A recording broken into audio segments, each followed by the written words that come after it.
Brain নষ্ট হওয়ার জন্য যেসব কারণ ও বদভ্যাস রয়েছে, সকালে উঠে পানি বা খাবার না খেয়ে বের হয়ে যাওয়া, সকালের খাবারটা ঠিকমতো না খেলে ব্রেন ঠিকমতো কাজ করে না, মাথা ঝিমুনি দেয়, মনোযোগ কমে যায়। 2. রাতে দেরি করে ঘুমানো বা ঘুম ঠিকমতো না হওয়া। রাতে ঠিকমতো না ঘুমালে ব্রেন বিশ্রাম পায় না, এতে স্মৃতিশক্তি ও চিন্তা শক্তি ধীরে ধীরে দুর্বল হয়ে যায়। 3. সকালে খুব বেশি ঘুমানো। অতিরিক্ত ঘুমও শরীরের জন্য ভালো না, এতে শরীর অলস হয়ে যায়, ফলে মাথাও ঠিকমতো কাজ করে না। 4. ইচ্ছা করে প্রস্রাব আটকে রাখা। এটি শরীরের পাশাপাশি মাথার উপর চাপ ফেলে, এটা খুবই খারাপ। 5. মিষ্টি জাতীয় খাবার খাওয়া। বেশি মিষ্টি জাতীয় খাবার ব্রেনকে ধীর করে দেয়, মনোযোগ কমে যায়, চিন্তা ভার লাগে। 6. খাবার সময় মোবাইল বা টিভি দেখা। খাবার সময় মন অন্যদিকে থাকলে ব্রেন ঠিকমতো খাবারের সিগন্যাল পায় না, এতে হজম আর মন দুইটাই ক্ষতিগ্রস্ত হয়।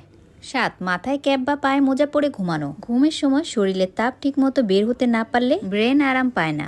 ভিডিওটি ভালো লাগলে লাইক, কমেন্ট আর অন্যকে দেখার জন্য শেয়ার করে দিবেন।